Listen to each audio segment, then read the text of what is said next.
Hello everyone, I hope you all are doing well. तो आज हम एक बहुत ही न्यू चैप्टर स्टार्ट करने वाले हैं जिसका नाम है सेल बायोलॉजी एंड बायोटेक्नोलॉजी। ये चैप्टर बहुत ही ज़्यादा इम्पॉर्टेंट हो जाता है, ठीक है। इसमें से बहुत कई सारे इम्पॉर्टेंट क्वेश्चंस बन के आते हैं जो आपके बोर्ड एग्जाम्स में एक्सपेक्टेड होता है, ठीक है। तो ये चैप्टर बहुत ही इम्पॉर्टेंट है, तो इसमें आप बहुत ही अच्छे से ध्यान लगा के सुनिए, ठीक है। तो सबसे पहले तो यहाँ से स्टार्ट करते हैं साइटोलॉजी से। यहाँ पे ये जो है वो नॉर्मल कुछ भी इम्पोर्टेंट दिया नहीं है जिससे आपके एग्जाम्स में क्वेश्चन है, तो आप ज़्यादा टाइम वेस्ट मत कीजिए। जहाँ से एग्जाम्स में क्वेश्चंस आने की संभावना है, जहाँ से एक्सपेक्टेड क्वेश्चंस है, वो वाला क्वेश्चन पढ़िए, वो वाले ही पार्ट पढ़िए, ठीक है। अब देखिए साइटोलॉजी। सबसे पहले तो साइटोलॉजी का डेफिनेशन आप हाईलाइट कर लीजिए, अपने भी टेक्स्ट बुक में हाईलाइट कर लीजिए क्योंकि बहुत ही इंपॉर्टेंट होता है। साइटोलॉजी का डेफिनेशन क्या है कि the study of structure types of organelles of the cell is called as cell biology and cytology। क्या होता है साइटोलॉजी का मतलब? साइटोलॉजी में मतलब इसमें आप किसके बारे में पढ़ रहे हो? सबसे पहले तो सेल के बारे में पढ़ रहे हो, उसके स्ट्रक्चर के बारे में पढ़ रहे हो, उसके बाद उसके सेल ऑर्गेनेलीज के बारे में बात कर रहे हो। आई होप कि आपको सेल ऑर्गेनेलीज पता होगा क्या होता है। सेल ऑर्गेनेलीज का मतलब सेल के अंदर जो ऑर्गेनेलीज होते हैं, जैसे माइटोकॉन्ड्रिया हो गया, गोल्गी बॉडीज हो गया, आपके पास सेंट्रियोल्स आ जाते हैं, उसके बाद क्लोरोप्लास्ट अगर वो प्लांट सेल हो तो, एंडोप्लाज्मिक रेटिकुलम आता है, राइबोसोम्स आता है, ये सारे क्या होते हैं? सेल ऑर्गेनेलीज होते हैं, ठीक है। इन सब की स्टडी को, ठीक है, इन सबको अगर आप अच्छे से स्टडी करते हो तो उसको बोलते हैं सेल बायोलॉजी या फिर साइटोलॉजी, ठीक है। Besides above mention point, cell biology का स्टडी का मतलब सिर्फ यही नहीं होता है, इसके अलावा आप इसमें क्या स्टडी करते हैं? स्टडी ऑफ सेल डिवीजन, कि सेल डिवाइड कैसे कर रहा है, इसमें ये भी इंक्लूडेड होता है साइटोलॉजी या फिर सेल बायोलॉजी में। और इसके अलावा और भी कई सारे एस्पेक्ट्स होते हैं जो आप साइटोलॉजी में इंक्लूड करते हो, ठीक है। तो स्टडी ऑफ सेल, इसका स्ट्रक्चर, उसका सेल ऑर्गेनेलीज और उसके अलावा सेल डिवीजन के बारे में भी आप स्टडी करते हो, ठीक है। तो इन सबको आप मिला के क्या कहते हो? साइटोलॉजी या फिर सेल बायोलॉजी आ जाता है, ठीक है। उसके बाद नेक्स्ट आता है these are the revolutionary changes these are the revolutionary changes in the field of human health due to cell biology। तो यहाँ पे क्या आ जाता है? सेल बायोलॉजी, ठीक है, जिसमें आप सेल के बारे में स्टडी करते हो। इसके कारण कई सारे रिवोल्यूशनरी चेंजेस आ गए ह्यूमन हेल्थ के फील्ड में, ठीक है। हेल्थ के फील्ड में आप कई सारे चेंजेस देखने को मिलता है कि जो बहुत हेल्पफुल होता है। और ये किसके कारण पॉसिबल हुआ है? सेल बायोलॉजी के कारण, स्टडी ऑफ सेल के कारण, ठीक है। तो research institute specially dedicated for research on cells are established in Pune and Bengaluru, India. कई सारे रिसर्च इंस्टीट्यूट्स एस्टैब्लिश किए गए हैं पुणे और बेंगलुरु में, और उस रिसर्च सेंटर्स के जो नाम है यहाँ पर दिए गए हैं और ये सारे उसके वेबसाइट लिंक्स हैं, ठीक है।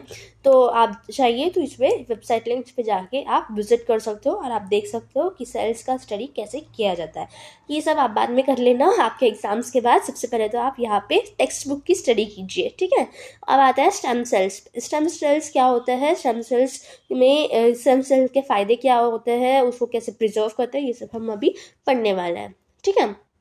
अब देखिए, these are the special type of cells that present in our body of multicellular organisms। ये बहुत ही इंपॉर्टेंट लाइन होता है, आपको यहाँ पे क्वेश्चन आ सकता है कि what are stem cells, ठीक है। तो आपको फर्स्ट पॉइंट यही लिखना है कि these are the special type of cells that are present in our body of multicellular organisms। These cells give rise to the other type of cells present in the body। बहुत ही important point है, आप अपने book में भी highlight कर लीजिए। जो मैं हाईलाइट कर रही हूँ वो आपके आंसर्स में पॉइंट्स के फॉर्म में आपको लिखना है, ठीक है। तो these cells give rise to all other type of cells in the body of a multicellular organism। Similarly, these play important role in the wound healing, ठीक है। तो यहाँ पे मैं आपको एक बार समझा देती हूँ क्या होता है आखिर सेल, ठीक है। स्टेम सेल्स के बारे में हम अभी पढ़ रहे हैं, ओके। स्टेम सेल्स होता क्या है? सबसे पहली बात तो स्टेम सेल्स जो है एक कुछ ऐसे सेल्स होते हैं अपने बॉडी में जो जो दूसरे सेल्स बनाने के काम आते हैं, ठीक है। तो उसे कहते हैं स्टेम सेल्स। ये सबसे पहला काम क्या करते हैं? ये तो सबसे पहले फर्स्ट काम आता है कि generate new types of cells, ठीक है। इनमें एबिलिटी होता है कि ये न्यू टाइप ऑफ सेल्स को जनरेट कर सके, बना सके, ठीक है। उसके अलावा वाउंड हीलिंग में भी हेल्पफुल होता है। वाउंड हीलिंग मतलब क्या होता है, कोई घाव अगर आपको हो जाता है तो उसको भरने का काम भी कौन करता है, स्टेम सेल्स ही करते हैं, ठीक है। तो ये दो बहुत ही इम्पोर्टेंट आपके पास ये क्या पॉइंट्स आ जाते हैं, ठीक है।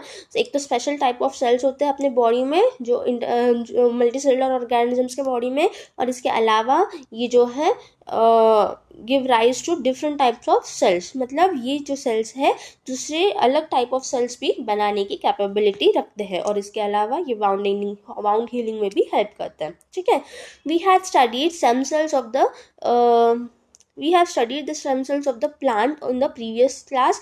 previous chapter में हमने plants के stem cells के बारे में पढ़ लिया था। आज हम animals के stem cells के बारे में या फिर human being के stem cells के बारे में हम आज पढ़ने वाले हैं, ठीक है। अब new organism is form from a zygote, ये हमें पहले से ही पता है कि जाइगोट क्या होता है। जाइगोट के कारण ही हमारे पास एक नया ऑर्गेनिज्म बन के तैयार होता है, ठीक है। ये जाइगोट कैसे बनता है, अगर आप एक मेल के गैमेट को और फीमेल के गैमेट को फ्यूज करते हैं, ठीक है, यूनाइट करते हैं, तो आपके पास एक स्ट्रक्चर आता है, सिंगल सेल स्ट्रक्चर आता है। जाइगोट क्या होता है, सबसे पहले तो सिंगल सेल स्ट्रक्चर, मतलब इसमें सिर्फ इनिशियल स्टेज पे जब ये जाइगोट पहला बनता है तो उसमें सिर्फ एक सिंगल सेल होता है, ठीक है। तो ये यूनियन के कारण आपके पास सिंगल सेल स्ट्रक्चर आ जाता है जिसे हम कहते हैं जाइगोट, ठीक है।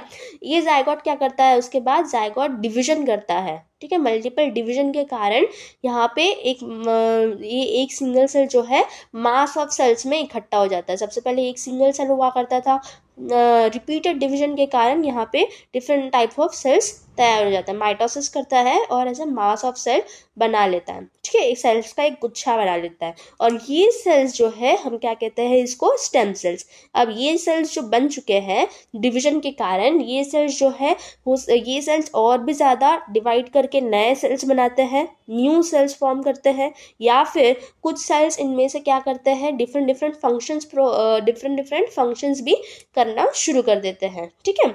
मैं आई होप आपकी समझ में आ गया होगा कि मैं ये बताने की कोशिश कर रही हूँ कि जब एक मेल गैमेट और एक फीमेल गैमेट, ठीक है, फ्यूज करते हैं, मतलब यूनाइट हो जाते हैं, तो आपके पास क्या बन जाता है, जाइगोट बनता है, ठीक है।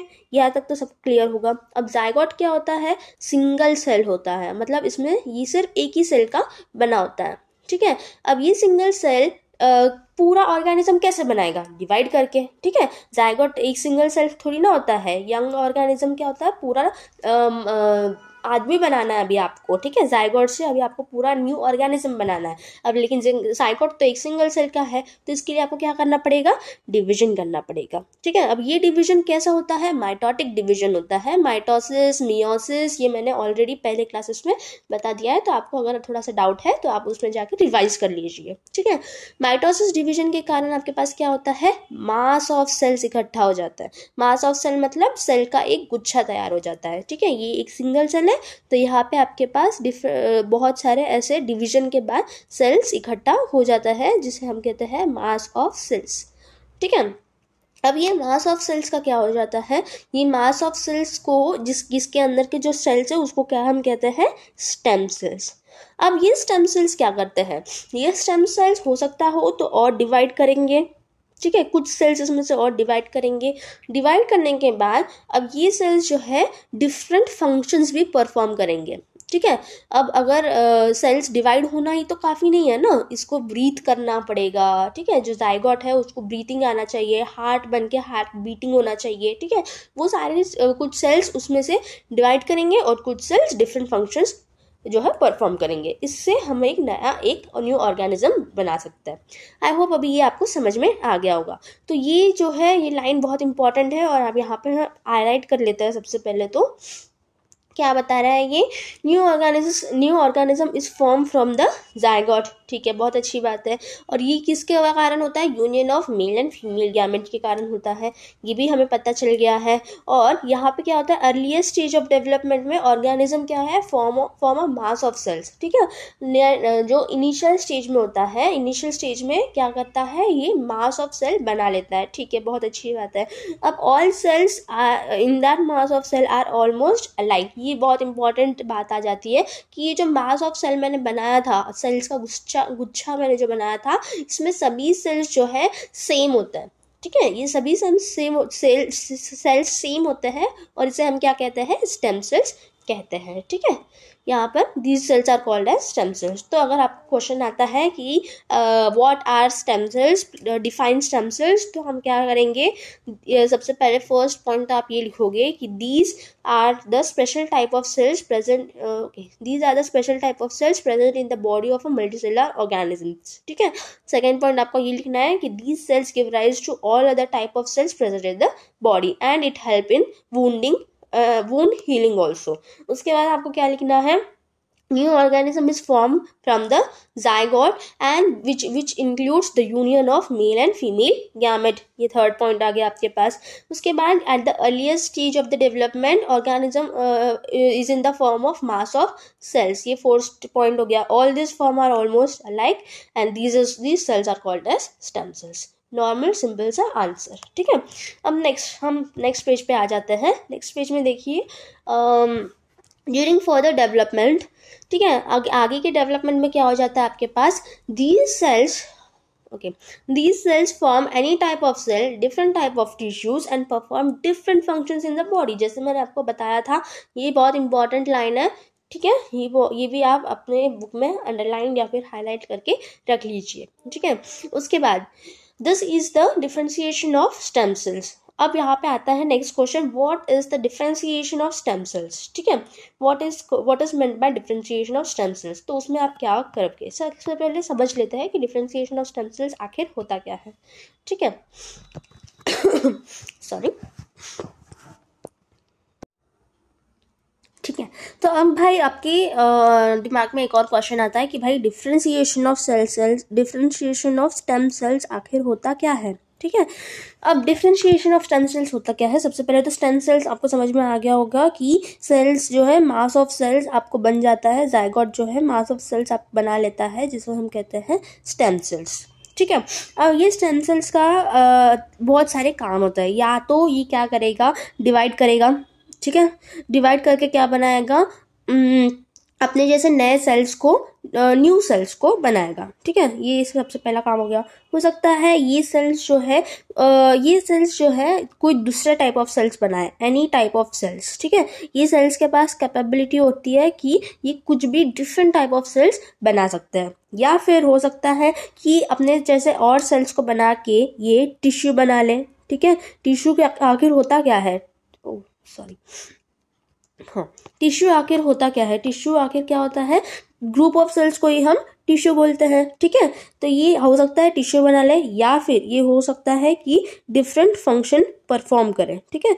जो बॉडी का डिफरेंट टाइप ऑफ फंक्शंस होते हैं, वो डिफरेंट फंक्शंस परफॉर्म करे, मतलब डिफरेंट सिस्टम तैयार कर ले, डाइजेस्टिव सिस्टम या फिर रिप्रोडक्टिव सिस्टम, ठीक है, जैसे डिफरेंट टाइप ऑफ सिस्टम्स बना लें। तो ये सारे काम क्या हो जाते हैं, स्टेम सेल्स कर सकता है। तो इन सारे कामों में करने को इस प्रोसेस को क्या बोलते हैं, differentiation of the stem cells, ठीक है। इसी कामों को करने का कैपेबिलिटी रखता है स्टेम सेल्स, और इसी को क्या कहते हैं, डिफरेंशिएशन ऑफ स्टेम सेल्स। मतलब स्टेम सेल्स जो है डिफरेंट टाइप ऑफ फंक्शंस कर सकता है। सबसे पहले तो वो डिवाइड होकर न्यू सेल फॉर्म कर लेगा, या फिर कुछ भी टाइप ऑफ सेल्स फॉर्म कर लेगा, या फिर टिश्यू फॉर्मेशन में हेल्प करेगा, या फिर डिफरेंट टाइप ऑफ फंक्शंस मतलब कर लेगा, ठीक है। डिफरेंट टाइप ऑफ फंक्शंस जो बॉडी को हेल्पफुल होता है वो संभाल सकता है, ठीक है। इसी को कहते हैं हम डिफरेंशिएशन ऑफ स्टेम सेल्स, ठीक है। तो ये सेम आपको लिखना है। अगर आपको क्वेश्चन आता है कि what is the meaning of differentiation of stem cells, तो आपको क्या लिखना पड़ेगा, during further development these cells form any type of cells, कुछ भी टाइप ऑफ सेल्स बना लेगा, डिफरेंट टाइप ऑफ टिश्यूज बनाने की कैपेबिलिटी होती है, या फिर कुछ भी फंक्शन करने की कैपेबिलिटी होती है बॉडी की, ठीक है। तो ये सभी इन सभी करने की कैपेबिलिटी को हम क्या कहते हैं, डिफरेंशिएशन ऑफ स्टेम सेल्स हम ऐसे बोल सकते हैं। However, once the tissues are formed, the cells in those tissues at most can perform same type of cells only। ठीक है, ये सब हमें पता है कि एक टिश्यू अगर आप फॉर्म कर लेते हैं तो उसमें जो प्रेजेंट सेल्स है वो सभी सेल्स एक ही टाइप के फंक्शन करेंगे। ये तो ऑब्वियस है, ठीक है, ये तो सबको पता हुआ, ठीक है। उसके बाद this is the case in each part of the body, ठीक है, ये सभी पार्ट्स ऑफ द बॉडी में यही सेम केस होता है। However stem cells is present for longer duration in some parts of the body. ये जो नॉर्मल स्टेम सेल्स होते हैं वो ज़्यादा ड्यूरेशन के लिए नहीं होते हैं। ये सारे स्टेम सेल्स जो है डिवाइड करते रहते हैं, कंटिन्यूअस डिविजन होता है इन सेल्स में, ठीक है। लेकिन कुछ बॉडी पार्ट्स ऐसे होते हैं कि वहाँ पे ज़्यादा समय तक स्टेम सेल्स वैसे की वैसी होते हैं बिना कोई डिविजन के, ठीक है। अब नेक्स्ट आ जाते हैं। नेक्स्ट में क्या लिखा है आपके पास, stem cells are present in the umbilical cord, ठीक है। अम्बिलिकल कॉर्ड क्या होता है भाई, जो फीटस और यूटेरस ऑफ मदर, ठीक है, जो फीटस और यूटेरस ऑफ मदर को कनेक्ट करता है उसे कहते हैं हम अम्बिलिकल कॉर्ड, ठीक है। आपको ये पता होगा कि क्या होता है अम्बिलिकल कॉर्ड में। अम्बिलिकल कॉर्ड क्या होता है, जो अगर मदर का यूटेरस होता है, सपोज ये मदर का यूटेरस है और ये फीटस है, ठीक है, इन दोनों को कनेक्ट करने का काम करता है अम्बिलिकल कॉर्ड। एक पाइप टाइप का कुछ होता है, पाइप टाइप का होता है अम्बिलिकल कॉर्ड, ठीक है, जिसके मदद से आप यूटेरस को मदर के यूटेरस को बेबी से कनेक्ट करते हो, और जो भी न्यूट्रिशन जाता है वो अम्बिलिकल कॉर्ड से होके जाता है। जो भी आप न्यूट्रिशन प्रोवाइड करते हो वो अम्बिलिकल कॉर्ड की मदद से बेबी तक पहुंच जाता है, ठीक है। तो ये अम्बिलिकल कॉर्ड में होता है स्टेम सेल्स। अब स्टेम सेल्स कहाँ होते हैं ये जानना बहुत इंपॉर्टेंट है। तो स्टेम सेल्स कहाँ होता है, सबसे पहले तो अम्बिलिकल कॉर्ड में होता है, जो फीटस को यूटेरस ऑफ मदर से ज्वाइन करवाता है, ठीक है। उसके बाद स्टेम सेल्स और क्या होता है, blastocyst stage of the embryonic development. अब भाई ब्लास्टोसिस्ट स्टेज क्या होता है, जो अब आप फीटस को जब आप यंग वन में तैयार करते हो, ठीक है, जब एक फीटस जो है यंग वंस में तैयार होता है, एक ह्यूमन बीइंग में तैयार होता है, तो क्या होता है वो उसको कई सारे स्टेजेस से गुजरना पड़ता है। उसमें से एक इम्पॉर्टेंट स्टेज होता है ब्लास्टोसिस्ट स्टेज, और इस ब्लास्टोसिस्ट स्टेज में भी आपके स्टेम सेल्स का प्रेजेंट होना बहुत इंपॉर्टेंट है, वो स्टेम सेल्स प्रेजेंट होता है, ठीक है। अब उसके अलावा और कहाँ प्रेजेंट होता है, आप present in the red bone marrow. Red bone marrow में भी ये प्रेजेंट होता है। आपके पास दो टाइप्स ऑफ बोन मैरोज होता है बोन्स में, ठीक है, एक रेड बोन मैरो होता है, दूसरा येलो बोन मैरो होता है। जो फ्लैट बोन्स होते हैं, ठीक है, जो फ्लैट बोन्स होते हैं ये अभी आपने नहीं पढ़ा है, आपके हायर सेक्शंस में होता है, हायर स्टैंडर्ड्स में आप पढ़ेंगे, ठीक है। रेड बोन मैरो का होता है, फ्लैट बोन्स में प्रेजेंट होता है, ठीक है, वो नॉर्मली एक बोन मैरो ही होता है, ऐसे आप याद रख लीजिएगा, ठीक है। रेड बोन मैरो प्रेजेंट होता है। उसके बाद adipose connective tissue. Adipose connective tissue क्या होता है, ये कनेक्टिव टिश्यू है, जैसे कि आपके पास different type of connective tissue आ जाता है। ब्लड एक कनेक्टिव टिश्यू हो जाता है, ठीक है, बोन्स भी कनेक्टिव टिश्यू होते हैं। जैसे कि आप नॉर्मल कनेक्टिव टिश्यू देखिए, जैसे सीलिएटेड एपिथेलियम होता है, स्क्वैमस एपिथेलियम होता है, ये सारे क्या होता है, कनेक्टिव टिश्यू होता है, ठीक है। तो वैसे ही एक कनेक्टिव टिश्यू होता है एडिपोज कनेक्टिव टिश्यू, जो फैट से बनता है, ठीक है, जो सारे फैट्स है वो इसमें डिपॉजिट हो जाता है और ये कनेक्टिव टिश्यू होता है, ठीक है। तो इन सारे adipose connective tissue, red bone marrow, और उसके अलावा ब्लास्टोसिस्ट स्टेज, ठीक है, और कौन सा, अम्बिलिकल कॉर्ड, इन सभी में आपके स्टेम सेल्स प्रेजेंट होते हैं। उसके अलावा it has become possible to produce different type of cells and degenerate part of any organ with the help of this stem cells. अब ये स्टेम सेल्स होने के कारण हम क्या क्या कर सकते हैं, इससे हम प्रोड्यूस कर सकते हैं डिफरेंट टाइप ऑफ टिश्यूज़ को। ज़रूरी नहीं है कि सिर्फ एक ही टाइप के टिश्यूज़ को प्रोड्यूस कर सके। अगर आपके पास कोई भी स्टेम सेल है, ठीक है, अगर आपके पास एक स्टेम सेल है तो आप नंबर ऑफ टिश्यूज को जनरेट कर सकते हो इस सेल्स से, ठीक है। और उसके साथ साथ जनरेट करने के साथ साथ आप डीजनरेट भी कर सकते हो किसी भी ऑर्गन को, ठीक है। एक ऑर्गन को आप एक टिश्यू को आप बना भी सकते हो, उसको तोड़ भी सकते हो, ठीक है। इतना पावर होता है एक स्टेम सेल्स में, ठीक है। उसके बाद स्टेम सेल प्रिजर्वेशन बहुत ही इंपॉर्टेंट है, ठीक है। ये आप याद रखेंगे, ये आप लर्न भी कर लेंगे, ठीक है। स्टेम सेल्स का प्रिजर्वेशन कैसे करते हैं, ये इंपॉर्टेंट क्वेश्चन आ जाएगा आपके MCQs में आ सकता है, ठीक है। For the purpose of preservation, stem cell samples are carefully collected from the sources like cord blood. cord blood मतलब umbilical cord का जो blood होता है, ठीक है। umbilical cord में जो blood होता है, cord blood, cord मतलब यहाँ पर umbilical cord ही मान रहे हैं, ठीक है। अम्बिलिकल कॉर्ड ही है, ठीक है। Like cord blood, red bone marrow मैंने ऑलरेडी आपको बताया है। एम्ब्रियो का ब्लास्टोसिस स्टेज है, ठीक है। फीटस और एम्ब्रियो में कई सारे स्टेजेस होते हैं, उसमें से एक स्टेज है ब्लास्टोसिस स्टेज, ठीक है। Are kept in small sterile vials. Vials मतलब एक कंटेनर्स होता है, ठीक है। And those vials are kept in liquid nitrogen at -135 degree Celsius to -190 degree Celsius. बहुत ही इंपॉर्टेंट है, आप स्टार मार्क करके रख लीजिएगा, ठीक है। MCQs में आने के चांसेस है। अब नेक्स्ट स्टेम सेल्स रिसर्च। अब रिसर्च हो रहा है काफ़ी स्टेम सेल्स के फील्ड में काफ़ी ज़्यादा रिसर्च हुए हैं। तो वो रिसर्च क्या कहते हैं एक बार देख लीजिए। In biotechnology in biotechnology stem cell research is revolutionary event after cloning, ठीक है। स्टेम सेल्स का रिसर्च जो है बहुत ही ज़्यादा रिवोल्यूशन लेकर आ रहा है आफ्टर क्लोनिंग, ठीक है। क्लोनिंग आपको पता होगा, क्लोनिंग में क्या होता है कि सिर्फ एक सेल से आप एक न्यू ऑर्गेनिज्म बना पा रहे हो, ठीक है। ये सेल से आप एक न्यू ऑर्गेनिज्म बना सकते हो, जिसको कहते हैं आप क्लोनिंग, ठीक है। उस मेथड को आप कहते हो cloning. This technique has potential of bringing about the fundamental changes in the medical sciences. इससे आप कई सारे फंडामेंटल और यूजफुल चेंजेस आप लेकर आ सकते हो मेडिकल साइंस में, ठीक है। अब depending upon the source stem cells are of 2 types. Stem cells जो है 2 टाइप के होते हैं। सबसे पहले होता है एम्ब्रियोनिक स्टेम सेल्स और दूसरा होता है एडल्ट स्टेम सेल्स। अगर एम्ब्रियोनिक स्टेज में से अगर आप कोई स्टेम सेल उठा रहे हो तो उसको बोलते हैं embryonic stem sales. Adult stage में से अगर आप कोई स्टेम सेल्स को यूज करते हो तो उसको बोलते हैं एडल्ट स्टेम सेल्स। सबसे पहले आ जाता है एम्ब्रियोनिक स्टेम सेल्स के बारे में।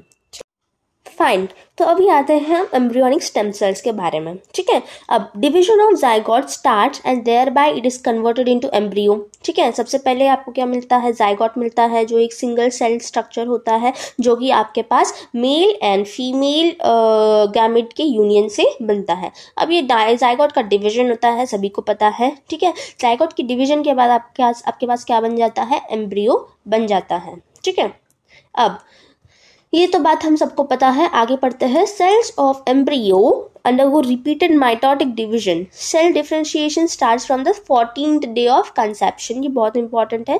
सेल डिफ्रेंसिएशन कब से स्टार्ट होता है, मतलब सेल जो है डिफरेंट टाइप ऑफ सेल्स बनाना या फिर डिफरेंट टाइप ऑफ टिश्यूज बनाना या फिर कोई भी different type of functions perform करना, ये कब से शुरू हो जाता है, 14th डे ऑफ कंसेप्शन पे। सेल डिफ्रेंसिएशन मैंने ऑलरेडी बता दिया आपको। इसमें क्या होता है, या तो आप कोई डिफरेंट टाइप ऑफ सेल बनाते हो या फिर आप टिश्यू बनाते हो, कोई डिफरेंट टाइप ऑफ टिश्यू बनाते हो, या फिर आप कोई different type of function perform करते हो, ठीक है। ये सभी चीज़ें इंक्लूड होता है सेल डिफरेंशिएशन में। और ये कब से स्टार्ट होता है, 14th डे से, ठीक है।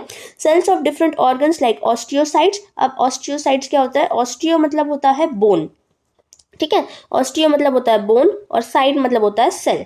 तो ऑस्टियोसाइट्स का मतलब क्या हो जाता है, बोन सेल्स, ठीक है। ऑस्टियोसाइट, एक मिनट, ओके, ऑस्टियोसाइट मतलब बोन सेल। हेपेटोसाइट्स, हेपेटो मतलब होता है लिवर और साइट मतलब होता है सेल, तो दोज आर लिवर सेल्स। और उसके अलावा आपके पास नेक्स्ट आ जाता है neurons are form due to differentiation. क्या होता है डिफरेंशिएशन के कारण, डिफरेंशिएशन के कारण आप कौन से सेल्स बना सकते हैं, सबसे पहले तो ऑस्टियोसाइट्स मतलब बोन के सेल्स बना पाओगे, हेपेटोसाइट्स मतलब लिवर के सेल्स बना पाओगे और न्यूरॉन्स भी बना पाओगे जो कि नर्वस सिस्टम के सेल्स होते हैं, जिसके कारण डिफरेंशिएशन के कारण। और उसके अलावा embryonic cell before differentiation are called as embryonic stem cells, ठीक है। 220 different type of cells are in the human body and are form from the single type of cells, those are embryonic stem cells, ठीक है। अब embryo आपको पता है, zygote मैंने already बता दिया आपको कि जाइगोट एक सिंगल टाइप ऑफ सेल्स होता है, ठीक है। अब इस एक सिंगल टाइप ऑफ सेल्स से आप 220 डिफरेंट टाइप ऑफ सेल्स बना पा रहे हो, ठीक है। क्यों कैसे बना पा रहे हो? ये सारे किसकी मदद से बना पा रहे हो आप? सिर्फ और सिर्फ एम्ब्रियोनिक स्टेम सेल्स के कारण आप ऐसे चीज़ें बना सकते हो, ठीक है। आप इमेजिन कर पा रहे हो, एक सेल से आप 220 डिफरेंट टाइप ऑफ सेल्स, 220 एक टाइप के सेल्स नहीं, 220 आप डिफरेंट टाइप ऑफ सेल्स बना पा रहे हो ह्यूमन बॉडी के, ठीक है। तो ये सब किससे? सिर्फ एक सिंगल टाइप ऑफ सेल्स है। ये सब सिर्फ एम्ब्रियोनिक स्टेम सेल्स के कारण हो पा रहा है, ठीक है। अब उसके बाद आगे बढ़ते हैं हम।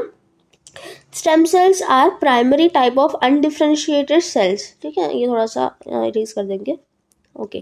Stem cells are primary type of undifferentiated cells with self-multiplying ability and are parent cells of all type of human cells. ये बहुत important ये है कि ये स्टेम सेल्स जो है प्राइमरी टाइप ऑफ सेल्स है, मतलब इनिशियल स्टेज के सेल्स है, और ये जो है अनडिफरेंशिएटेड सेल्स होता है, ठीक है। मतलब जब ये डिफरेंशिएट कर सकते हैं लेकिन ये खुद डिफरेंशिएटेड नहीं होता है, ठीक है।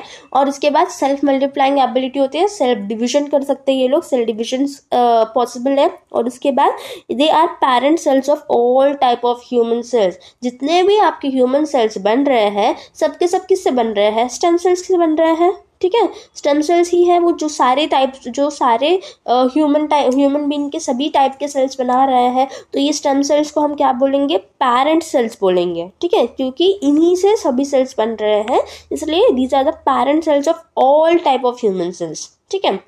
उसके बाद नेक्स्ट पढ़ते हैं। This property of stem cells is called as pluripotency, ठीक है। This property of stem cells is called as pluripotency. बहुत ही इंपॉर्टेंट है, आप अंडरलाइन कर लीजिए, ये क्वेश्चन आ सकता है, ठीक है। कहाँ से अगर आपको पूछा जाएगा कि व्हाट इज प्लूरिपोटेंसी, तो आपको ये लिखना है कि स्टेम सेल्स आर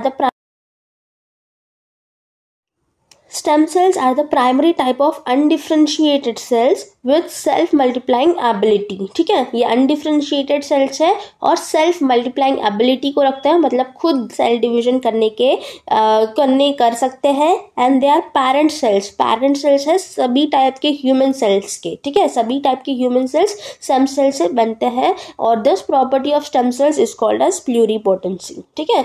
ये प्रॉपर्टी जो स्टेम सेल्स के पास होती है इसी को हम प्लूरिपोटेंसी कहते हैं, ठीक है। अब नेक्स्ट पढ़ते हैं। It has been found that if these stem cells are collected well before in the beginning of differentiation on the 14th day, that is during 5th or 7th day, and are cultured with certain biochemical stimulus in laboratory, as per the stimulus they can transform themselves into desired type of cells, therefore tissues, and finally into the organs. ये बहुत important point है, ठीक है। ये भी आप एक बार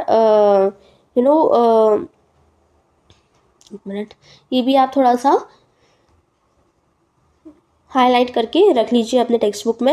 ये 5th and 7th डे बहुत इंपॉर्टेंट है एंड ये आपके आंसर में आएगा, ठीक है। अब ये क्या कह रहे हैं आपके पास, देखिए कि अगर आप ये स्टेम सेल्स को, ठीक है, जो स्टेम सेल्स है आपके पास, मैंने आपको बताया था कि ये स्टेम सेल्स जो है सेल डिफरेंशिएशन कब स्टार्ट करते हैं? 14th डे पे, ठीक है। तो ये 14th डे पे अगर आपको सेल डिफरेंशिएट स्टार्ट कर लेता है, मतलब ये 14th डे पे जो सेल्स है ये एनी टाइप ऑफ सेल्स या फिर कोई भी डिफरेंट फंक्शन करने की एबिलिटी रखते हैं। तो अगर आप ये सेल्स को 5th से 7th डे पे आप बाहर निकाल लेते हो, बॉडी के बाहर निकाल लेते हो और आप इसको कल्चर करते हो। कल्चर मतलब क्या होता है? सेल्स को लेबोरेटरी में उगाना, ठीक है। सेल्स को लेबोरेटरी में आर्टिफिशियल कंडीशन में उगाना, उसको कहते हैं कल्चरिंग ऑफ सेल्स, ठीक है।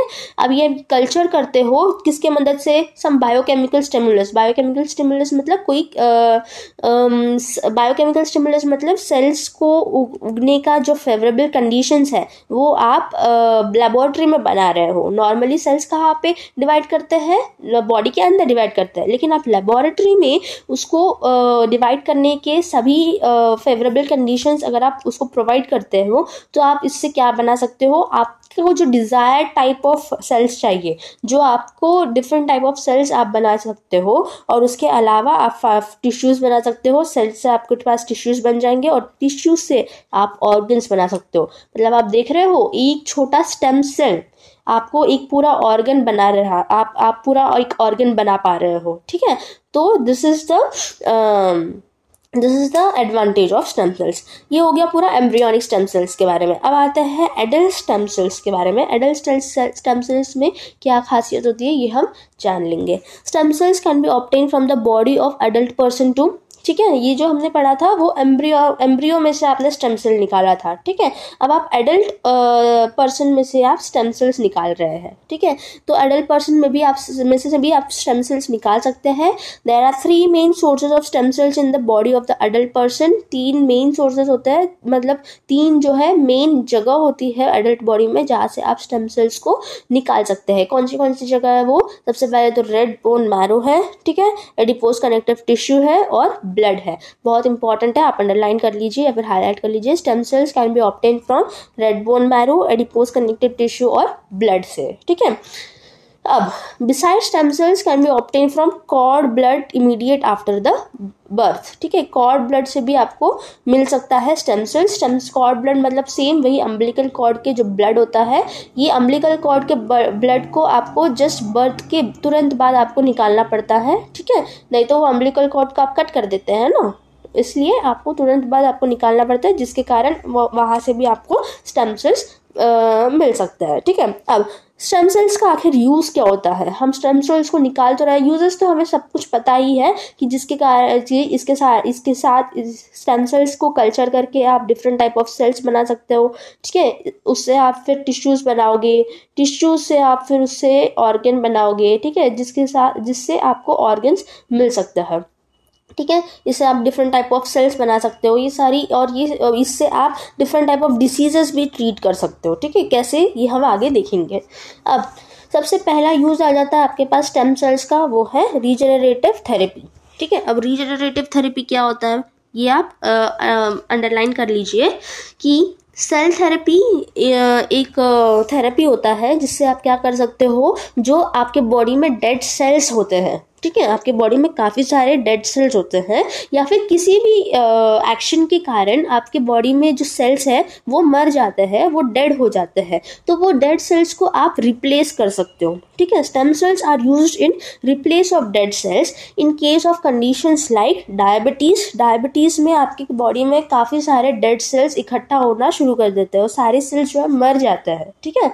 और उसके बाद मायोकार्डियल इन्फ्रैक्शन मतलब क्या होता है? हार्ट अटैक, ठीक है। हार्ट अटैक में क्या होता है, हार्ट के जो सेल्स होते हैं वो मर जाते हैं, वो जिसके कारण हार्ट के सेल्स को एक्चुअली ऑक्सीजन की कमी हो जाती है, ठीक है। सभी सेल्स को ऑक्सीजन चाहिए, ये सभी को पता है। हमको अगर जीना हो तो हमें ऑक्सीजन चाहिए, वैसे ही हार्ट के सेल्स को भी ऑक्सीजन की ज़रूरत होती है ताकि वो कंटिन्यूसली अपना काम कर सके, ठीक है। लेकिन हार्ट के सेल्स को ये ऑक्सीजन मिल नहीं पाता है, जिसके कारण उनकी डेथ हो जाती है, और वो जो सेल्स जो मर चुके हैं उसको भी आप रिप्लेस कर सकते हो सेल थेरेपी की मदद से, ठीक है।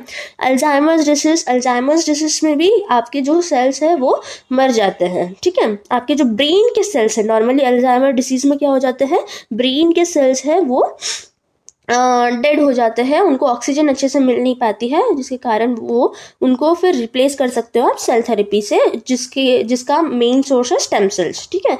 पार्किंसन डिसीज में भी सेम वही होता है, जिसमें आपके जो मसल सेल्स है या फिर जो बॉडी सेल्स है वो डेड हो जाता है, ठीक है। और दूसरा इम्पॉर्टेंट क्या होता है, to produce blood cells required in condition like anemia, thalassemia and leukemia. अब अनीमिया क्या होता है? अनीमिया आप सबको पता होगा कि जिसमें रेड ब्लड सेल्स की कमी हो जाती है, उसको क्या बोलते हैं? अनीमिया, ठीक है, आरबीसीज की कमी हो जाती है। थैलेसीमिया क्या हो जाता है आपके पास? थैलेसीमिया मतलब आपके जो ब्लड में जो है वही सेम सेल्स की कमी हो जाती है, तो इसको आप बोलते हैं थैलेसीमिया। ल्यूकेमिया मतलब आपको WBCs की कमी हो जाती है, जिसमें आप ज़्यादा इन सब की कमी हो जाती है, तो इन सबको फिर से नॉर्मल कंडीशंस में लेकर आने के लिए आपको क्या करना पड़ता है? स्टेम सेल्स को यूज़ करना पड़ता है। स्टेम सेल्स मैंने आपको जैसे कि पहले ही बताया, स्टेम सेल्स से आप कुछ भी सेल्स को बना सकते हो, ठीक है। Any type of sales can be made from stem cells. तो आप ये स्टेम सेल्स को जाओगे लेबोरेटरी में लेके जाओगे और आप नए RBCs और WBCs आप बना सकते हो, ठीक है, जिसके कारण ऐसे करके आप स्टेम सेल्स का यूज़ कर सकते हो, ठीक है। ये हो गया। अब नेक्स्ट क्या होता है? आप नेक्स्ट ऑर्गन ट्रांसप्लांट ट्रांसप्लांटेशन में भी स्टेम सेल्स का बहुत ही अहमियत होती है, ठीक है। आजकल सभी लोग जो है ऑर्गन ट्रांसप्लांटेशन पे जा रहे हैं। ऑर्गन्स किसी किसी के पास ऑर्गन्स बिगड़ जाते हैं, ठीक है। ऑर्गन्स बिगड़ जाते हैं तो फिर ऑर्गन डोनर्स मिल पाना बहुत ही मुश्किल हो जाता है। तो इसके स्टेम सेल्स की मदद से आप खुद एक नया ऑर्गन बना सकते हो, ठीक है। तो वो कैसे होता है ये एक बार हम देख लेंगे। Okay, in case of failure of organs like kidney, liver, ठीक है, आजकल हम देख रहे हैं किडनी का फेल हो जाना, लिवर फेल हो जाना, तो जिसके कारण आपको किडनी को रिप्लेस करना पड़ता है, किडनी को बदलना पड़ता है, लेकिन सही टाइम पे ऑर्गन जो है हमें मिल नहीं पाता है, जिसके कारण इंसान की डेथ भी हो जाती है। तो उस सिचुएशन से बचने के लिए हम क्या करते हैं, ऑर्गन ट्रांसप्लांटेशन करते हैं, जो हम स्टेम सेल्स से बनाते हैं, ठीक है। स्टेम सेल्स हमने देखा था, स्टेम सेल्स कोई भी ऑर्गन को भी बनाने की एबिलिटी रखता है, ठीक है। तो those can be produce with the help of stem cells and are transplanted. तो ऐसे को जो भी ऑर्गन्स है वो हम स्टेम सेल से बना सकते हैं और उसको फिर ट्रांसप्लांट कर सकते हैं, बॉडी में भेज सकते हैं, ठीक है। अब ऑर्गन ट्रांसप्लांटेशन के बारे में यहाँ पे कुछ इंपॉर्टेंट पॉइंट्स है, ये बहुत इंपॉर्टेंट है। आपको क्वेश्चन आएगा कि what is the organ transplantation या फिर right short note on organ transplantation, तो आपको लिखते आना चाहिए। Various organs in the human body either become less efficient or completely functionless due to various reasons like aging, accidents, infections, disorders, etc. तो हम देखते आ रहे हैं ये बहुत नॉर्मल सी कंडीशन हो गई है आजकल के जनरेशन में, आजकल के लाइफस्टाइल में, क्या कि ऑर्गन्स जो है या तो लेस एफिशिएंट हो जाता है, मतलब जितने अच्छे से उनको काम करना है वो उतने अच्छे से काम नहीं कर पाते हैं, जो फंक्शंस उनको परफॉर्म करना है वो उतने अच्छे से नहीं कर पाते हैं, ठीक है। और उसके अलावा वो फंक्शनलेस हो जाता है, मतलब जो काम करना बंद हो जाता है। ये सब क्यों होता है? हो सकता है एजिंग प्रोसेस हो, मतलब ज़्यादा उम्र हो गई हो, या फिर एक्सीडेंट्स के कारण, इन्फेक्शंस के कारण, डिसऑर्डर्स, डिसीजेस के कारण ये सब ऐसा हो सकता है, ठीक है। तो उस वक्त क्या करना चाहिए, तो उस वक्त जो है वो पर्सन की लाइफ जो है बहुत ही डिफिकल्ट हो जाती है, और इवन फैटेलिटी मतलब डेथ, ठीक है, डेथ भी हो सकती है उस पर्सन की, ठीक है। उस कंडीशंस में उस पर्सन की डेथ भी हो सकती है। तो इन सब से बचने के लिए आपको क्या करना पड़ेगा, नेसेसरी ऑर्गन को आपको वो पर्सन को सप्लाई करना पड़ेगा, ठीक है। उस सप्लाई को अगर वो उस पर्टिकुलर ऑर्गन को अगर आप उस पर्सन में सप्लाई करते हो तो उसका जान बच सकता है। तो इसमें एक इम्पॉर्टेंट प्रॉब्लम क्या हो जाता है, अवेलेबिलिटी ऑफ डोनर, ठीक है। जो ऑर्गन देने का इच्छा रखता है, जो ऑर्गन देने वाला होता है डोनर, ठीक है, उसका मिलना बहुत इंपॉर्टेंट है, उसका रिक्वायरमेंट बहुत इंपॉर्टेंट है ऑर्गन ट्रांसप्लांटेशन के लिए, ठीक है। Each person has a pair of kidney, एक आदमी में 2 किडनी होती है, ठीक है, मतलब एक पेयर होता है, ठीक है, ये सबको पता है, ठीक है। As the process of excretion can occur with the help of single kidney, person can donate another 1, ठीक है। एक किडनी से भी आप जिंदा रह सकते हैं। आपकी बॉडी में 2 किडनियां हैं, लेकिन अगर आपके पास अगर एक किडनी भी है तो भी आपके जो एक्सक्रीशन प्रोसेस है वो भी अच्छे से होंगे, ठीक है। तो जो दूसरा किडनी है वो आप डोनेट कर सकते हो, लेकिन similarly skin from certain parts of the body can also be donated, skin का भी डोनेशन होता है आजकल, आप देख ही रहे होंगे, ठीक है। Various factors like blood groups, diseases, disorders, age of the donor and recipient need to be pay attention during the transplantation. तो अगर आप किसी इंसान से कोई ऑर्गन आपको डोनेट करवा रहे हो, या फिर कोई इंसान आपके लिए ऑर्गन डोनेट कर रहा है, तो उसमें आपको बहुत सारी चीज़ें ध्यान रखना इंपॉर्टेंट है। सबसे पहले तो आपको ब्लड ग्रुप ध्यान रखना है कि आपका जो मतलब डोनर और जो लेने वाला हो, जो दे रहा हो और जो ले रहा हो, उन दोनों का ब्लड ग्रुप मैच होना चाहिए, ठीक है। डोनर और रेसिपिएंट, जिसको दे रहे हो, मतलब जो देने वाला होता है उसको आप क्या कहते हो, डोनर, ठीक है। और जो लेने वाला होता है उसको क्या बोलते हैं, रेसिपिएंट, ठीक है। तो इन दोनों का जो ब्लड ग्रुप मैच होना चाहिए, इनमें कुछ डिसीजेस नहीं होने चाहिए, जो डोनर है उसमें डिसऑर्डर्स नहीं होना चाहिए, इनका एज ग्रुप मैच होना चाहिए, ठीक है। ऐसा नहीं कि आप 60 ईयर्स के आदमी को एक 5 साल की लड़की का किडनी आप डोनेट नहीं कर सकते, 10 साल के बच्चे का किडनी आप डोनेट नहीं कर सकते। तो इन सब का मैच होना भी बहुत इंपॉर्टेंट है, ठीक है। उसके अलावा इन सब चीज़ों के लिए आपको बहुत सारे चीज़ें, मतलब अगर आप किसी डोनर से ऑर्गन ट्रांसप्लांटेशन करना है तो इन सब चीज़ों की ध्यान रखनी चाहिए।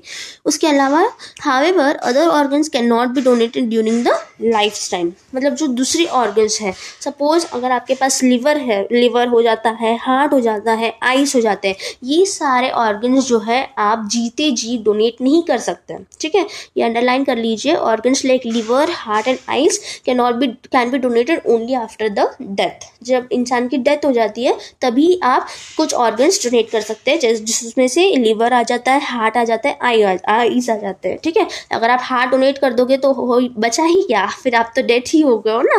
ठीक है, हार्ट हो गए तो आप जियोगे कैसे, आइस अगर आप डोनेट कर दो तो आप दिखोगे कैसे। ये सारे जो है इंपॉर्टेंट ऑर्गन्स है, जो ऑर्गन्स डोनेट करने के बावजूद अगर आपकी लाइफ को कोई खतरा ना हो तो वैसे ऑर्गन्स आप डोनेट कर सकते हो। This has led the emergence of concepts like posthumous after the donation of the body and organs. ठीक है, इसके कारण आपको क्या कर सकते हो, पोस्टहामस डोनेशन कर सकते हो। पोस्टहामस डोनेशन मतलब आपके डेथ के बाद आप डोनेशन कर रहे हो किसी ऑर्गन का, तो उसको आप कहते हो पोस्टहामस डेथ, पोस्टहामस डोनेशन। ठीक है, आफ्टर दैट डोनेशन।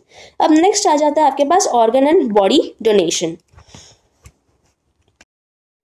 ठीक है, तो इसमें क्या है कि ह्यूमन बॉडीज, जो ह्यूमन के बॉडीज है, ठीक है, वो क्या कर लेते हैं, आप डिस्पोज कर देते हो आफ्टर द डेथ। जैसे ही डेथ हो जाता है आप बॉडीज को जला देते हो, या फिर जैसे जैसे उनका रिलीजन कहता है वैसे वैसे आप बॉडीज को डिस्पोज कर देते हो एज पर ट्रेडिशनल कस्टम्स। ठीक है, लेकिन अब यहाँ पर मॉडर्न साइंस जैसे प्रोग्रेस कर रहा है कि इन्होंने रियलाइज किया है कि जो बहुत सारे organs remain functional for certain period of time even after the death occurs under the specific conditions. बहुत इंपॉर्टेंट लाइन है।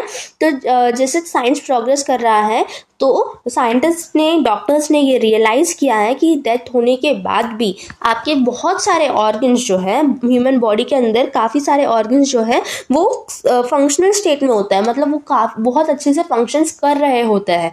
जो ऑर्गन्स होते हैं डेथ होने के बाद भी, चाहे किसी भी प्रकार से आपकी डेथ हो, कोई भी स्पेसिफिक कंडीशन में आपकी डेथ हो रही हो, वो काफ़ी कुछ ऑर्गन्स, स्पेसिफिक ऑर्गन जो है वो बहुत ही अच्छे से फंक्शनल फॉर्म में होते हैं। ठीक है, so concepts like organ donation and body donation have emerged recently after realization that such organs can be used to save the life of the other needful persons. ठीक है, तो इसके बाद क्या हो गया, बहुत सा जो बॉडी ऑर्गन डोनेशन या फिर बॉडी डोनेशन का जो कंसेप्ट है वो आ गया है। ठीक है, जिसके कारण आप क्या कर सकते हो, डेथ होने के बाद भी जो आपके ऑर्गन्स हैं वो नीडफुल या फिर जो ज़रूरतमंद लोगों की जान बचाने के लिए आप मदद कर सकते हो। ठीक है, a liberal view behind the concept of organ and body donation is that after that our body should be useful to other needful person so that their miserable life would become comfortable. ठीक है, तो main M क्या है body donation या फिर organ donation का,